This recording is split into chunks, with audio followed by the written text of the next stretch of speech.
Welcome to Truth Seekers. Hello, friends. Good morning, and welcome to the Seiker Podcast on Service of Change Radio, where we challenge reality, question that which we've been taught, and hope to inspire a new direction of thought to bring about change. I'm your host, Dennis Nappy II, on this Thursday morning, July 30th, 2015. Lots to talk about today. Did a new change cast last night with the philosopher of Facebook, Joel the Provocateur Schaefer. We had a great time and a great discussion talking about Armageddon and the apocalypse. Is it just a myth? Is it just a story told to scare us? Or is there more to it? Is it actual prophecy? And it was really a neat intellectual discussion, very thought-provoking. I encourage you to check it out. It should be airing by Friday, and it'll be playing every day throughout the week. I think the time I have set is from 6 to 9. I'll double-check the times for you. My apologies, I'm unprepared in that aspect today. But look for the promotions on Facebook for it. It's a really neat change cast, how there's this constant thought of a destruction, or not even necessarily the end of the world, just those challenges that come with collapse and threats of destruction. Really good discussion that Joel and I had last night. I'm really proud of that. How we kind of we just dissected, this theme that's been running through our society, and how maybe that theme's been hyped up a bit, and doesn't have to be as bad. That type of change doesn't have to be as bad as it's made out to be in the media, but they play on our fears. So, and we talked about the possibility that has happened in the past, and there's new evidence, old evidence, I should say, that I think is starting to make it more into at least into the alternative mainstream, that there was at least one advanced society about 12 to 13,000 years ago that has been completely wiped out. So we reflect on that as well. And I talked about this yesterday on the Seiker Podcast. So, check it out. Look for that change cast in the next day or so, and hear what we have to say about it. Well worth it. It'd be great to support the show. So, a couple things going on in the world today that I'd like to address as I go through today's podcast. The first one, came across my news feed on Facebook, and it's called "Copper Miners versus Apache People Fighting for Sacred Land." And it was a YouTube video by A+J. I guess that's the name of a media, an online media production site. But one of the write-ups, I did a quick Google search on it as well, and this one website is yestolife.nottomining.org. And there's a brief write-up talking about this challenge with the Apache people out in Oak Flat in Tonto National Forest, Arizona.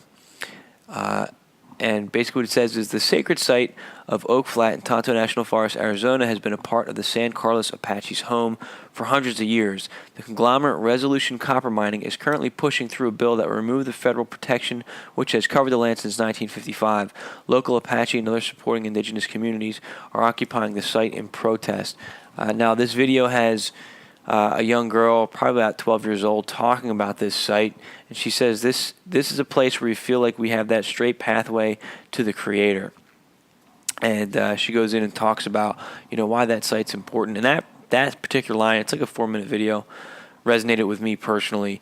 As I'm always saying, there's more to us than we realize, and I believe that the Native American people are our direct link, are our teachers, or should be our teachers in understanding who we are and where we came from. And I think the evidence of that, if you really start to study this stuff, these people, not just the Apache people, but the Native American people and their way of life has been destroyed. I mean, that's I think one of the worst cases of genocide in our recorded history right now. How we've destroyed these people. And if you look at, again, I'm just theorizing right here, but this is what goes through my head based on a lot of the things I've read. And if you look at the show we did yesterday talking about, an ancient civilization that has been destroyed, I wonder, are these people, the Native Americans, the remnants, the survivors of the last, the last world? And that's what they claim in some of their creation stories. They say, they came from the fifth world, this is the sixth world, or the new sun. And they talk about how they survived it. Like I said, I think the Hopi say they survived underground with the ant people. But what if these people survived? And part of that survival, they decided, we're going to keep these stories alive. They may have lost their technology, but their oral traditions survived, and they are trying to warn us. But these people in power today, for whatever reason, don't want us to know about it, because that changes everything. If we were to realize that an ancient society existed and has since been destroyed, these people are trying to warn us to help us prevent that from happening again. And what do? We silence them. So we said, hey, we'll throw you some land, call it a reservation. And throughout the last 200 years, the United States has continually taken back parts of the land that they've given to these Native American peoples, and they're trying to do it again. And I don't understand it. I think it's a horrible, horrible thing. They're saying in the name of copper, eventually we're going to have to get those resources. I read another article. Let me pull up that article that talks about this, and it was on. Here we are. On America.aljazeera.com, and this article is called, "In Arizona, a controversial federal land swap leaves Apache in the lurch." And they ask, why is Congress giving federally protected Arizona land sacred to the Apache, to a massive mining conglomerate? And this is dated February 20th, 2015, but they do have an update, July 28th, 2015. The Apache might be able to save some sacred land from becoming a mine site. In June, Representative Raul Grijalva, Democrat from Arizona, introduced the Save the Oak Flat Act, which would strip the earlier land deal approved by Congress from the National Defense Authorization Act and stop Resolution Copper from completing the massive new copper mine. A week later, the National Trust for Historic Preservation named Oak Flat to its national list of most endangered historic places. Earlier this month, the Apache caravan from Oak Flat to Washington to protest the copper mine and show support for the new bill. They were joined on the Capitol lawn by religious leaders, environmental groups, and lawmakers. So it sounds like some progress has been made, but I don't think that they're going to get all of the land saved based on this article. There's not a whole lot out there. Everything seems to be repeating the same information that I've been able to find. But this area has been under federal protection. I'm paraphrasing this Al Jazeera article now, since 1955 by a special order of President Eisenhower. But what the deal was initially looking at was 7.8 square miles of land scattered across Arizona, and they're gonna swap that. This Resolution Copper will give that land back for roughly 3.8 square miles of Tonto National Forest, which includes Oak Flat. And it'll open up Oak Flat for copper mining. And the way they're going to do this is, instead of doing your traditional, I think what they call block mining, they're going to, let me find it here, basically create a giant crater in the land. It's going to create, I think, a 2 square mile wide crater and a 1 cubic mile wide area of waste that they're going to store right there in the forest area.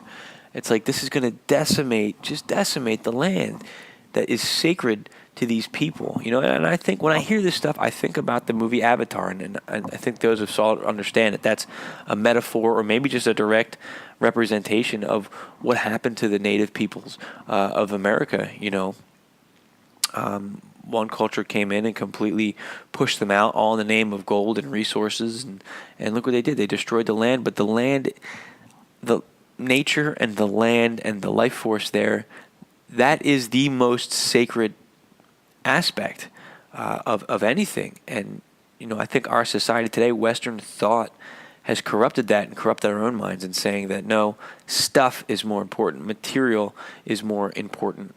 Material things. And that's how they've been able to destroy this stuff. And we as consumers, tend to support that, tend to go after that, by the things that we buy, because the money we spend supports these companies that go in and do those types of things. So something to think about. And something to look into, and I think that's a cause worth standing up for, worth representing, and worth fighting for, because there's not many of these people left. I would absolutely love to, befriend somebody from various Native American tribes and just, speak with their elders and listen to what they have to say and what they have to teach. I think they have some wonderfully powerful knowledge and insight that warrants our attention. And I would just love to sit and learn, what they have to talk about. So hopefully someday that opportunity will present itself to me, and I hope that we can help preserve what little knowledge, information, and culture that they have left. So check it out. Again, the link's on our Truth Seekers Facebook page, facebook.com/truthseeker, TRUTHSEIKER. So another thing that came across, we've followed this, a few weeks ago I talked about this story about the holistic doctors that are being mysteriously murdered or found to have committed suicide, or suicided, as one of our listeners called it. And another article came across my feed the other day that I want to talk about. This one's dated July 27th, and it's on nutritionalwealthy.com. And it's called Investigation 3 Days Before Dr. Bradstreet Was Found Dead in a River. U.S. government agents raided his research facility to seize a breakthrough cancer treatment called GCMAF. This makes me mad. I've done my own research since, and I've talked about this a lot. My father died from cancer just over 2 years ago. And I was appalled at the treatment of him and the negligence and the misdirection of what was best for my father's health by these doctors, promoting the use of drugs, denying research and success stories of people who have beaten cancer based on changing their diet and addressing the needs of the body instead of just polluting the body with toxic chemicals and hoping to kill the cancer. There are other ways to fight the cancer. So what this article starts out with really resonated with me, and it says, from Natural News, the history of suppression of medical science in America is a long one, filled with true accounts of pioneering doctors and clinicians being threatened, intimidated, and even assassinated in order to bury emerging cures that keep the sick care industry in control. The American Medical Association, for example, has been found guilty by the U.S. federal courts of a conspiracy to destroy the chiropractic industry, by the way. Now, for you conspiracy theorists out there, this is one of those conspiracies that seems to be proven true. They don't, sick care, not health care, not wellness care. Sick care is a multi-billion-dollar business. If you have cancer, or you know somebody that has cancer, I encourage you to look into this. Listen to just about every podcast I've done, every change cast that I've done. Look at the Service Change website. I'm a huge advocate of, all natural health care. And healing. Yes, there may be times when you need to use this other stuff, but that's just until we can learn another way. My thing is, I don't go to the doctors unless I'm in crisis. I've developed my own system, my own home remedies based on all herbs and natural substances, and diet is key. So, going back to this article, it says, over the last few days, we've learned that before being found shot in the chest and floating in the river, pioneering medical researcher Dr. Bradstreet was working with a little-known molecule that occurs naturally in the human body called GCMAF. This molecule has the potential to be a universal cancer cure for many people. It has also been shown to reverse signs of autism in the vast majority of patients receiving the treatment. That's amazing. While GCMAF is perfectly legal as a treatment in dozens of advanced nations around the world, The U.S. Food and Drug Administration has outlawed it, calling it an unapproved drug. It is with this designation, an effort to suppress the forward progress of medical science, that the U.S. government conducted a raid on Dr. Bradstreet's clinic, specifically seeking to confiscate GCMAF in order to shut down his research and halt his treatment of patients. Meanwhile, Big Pharma gets special permission to unleash untested experimental drugs on the public as long as those drugs earn sufficient profits. This is an outrage. I'm not one to promote the I don't even know how to word it, the government takeover, but we have a corrupt system of government right now. And the proof is in the pudding. And I hear so many people say, well, this is FDA approved. Well, then you should run from it if it's FDA approved, because that is such a corrupt organization. They have been bought. They have lobbyists that give money to people that are elected officials who then push through different bills that they have written. As far as the CDC, the FDA, I mean, it's just a disgusting business, because it's Big Pharma that has the lobbyists that get people elected and put into these positions within these organizations, because they have billions of dollars vested in it. Our doctors are trained based on the curriculum that Big Pharma has created. So, yes, doctors may be working in the best interest of the patient. According to the doctors may think they are working in the best interest of the patient based on the training they have. But the training they have is skewed to make a profit. And that's the problem. You may have these people with good intentions, but their training is only going to get them so far. Look for the video. I found it on YouTube, and there should be a lot of stuff on the Truth Seekers YouTube page. Search for Truth Seekers on YouTube, TruthSeikers. And talking about the one documentary that's the most important to watch is Cancer: Their Forbidden Cure. And that covers what the FDA did to these different, holistic doctors and the cures that they had. And some of them had to move to Mexico, where they're still curing people today. People with terminal brain cancer, people with all sorts of terminal cancer were given a terminal diagnosis. You're not going to make it. You have a few months. Here we are 50 years later. These people are still alive and healthy and cancer-free. So cancer does not have to be a death sentence. I don't know why we continue to make it that way. Do your own homework, do your own research. You want revolution? This is it. This is a big part of it, in taking your healthcare into your own hands. Exercise, eat healthy, look into the alkaline diet. That's it talks about the balance of acid in your bloodstream. That's how you fight cancer. That's how you change and revolutionize the world. And by eating that healthy diet, you're connecting and understanding the plants and nature and how they can benefit us. And that's a whole other show for me that I'd love to get into. Maybe tomorrow I'll talk about that.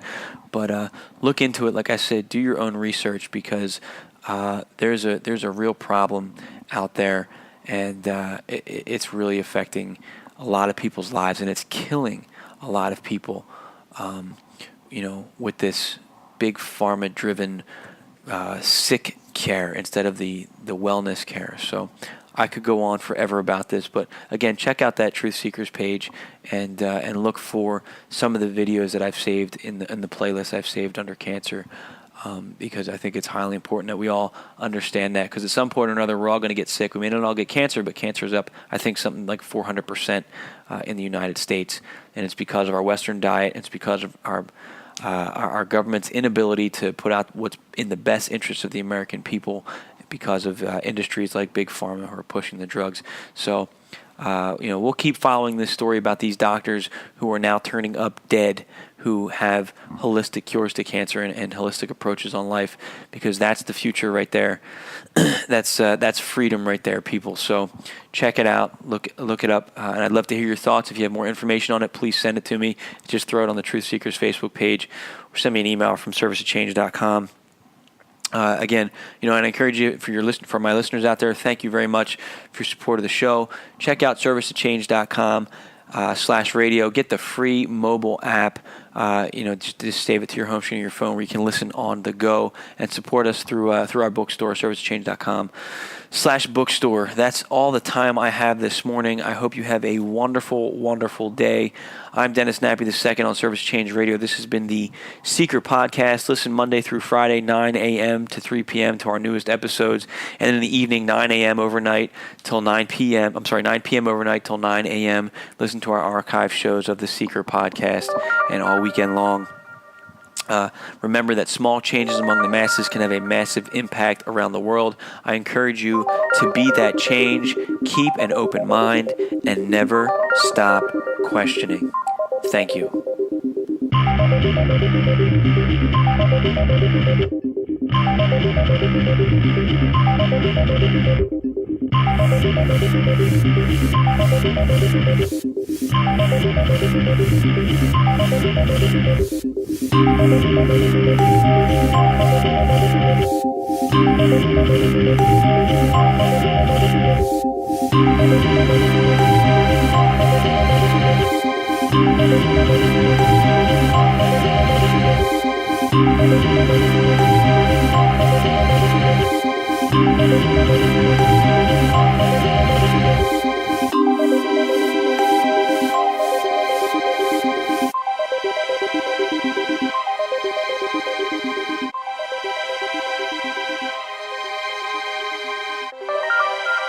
Welcome to Truth Seekers.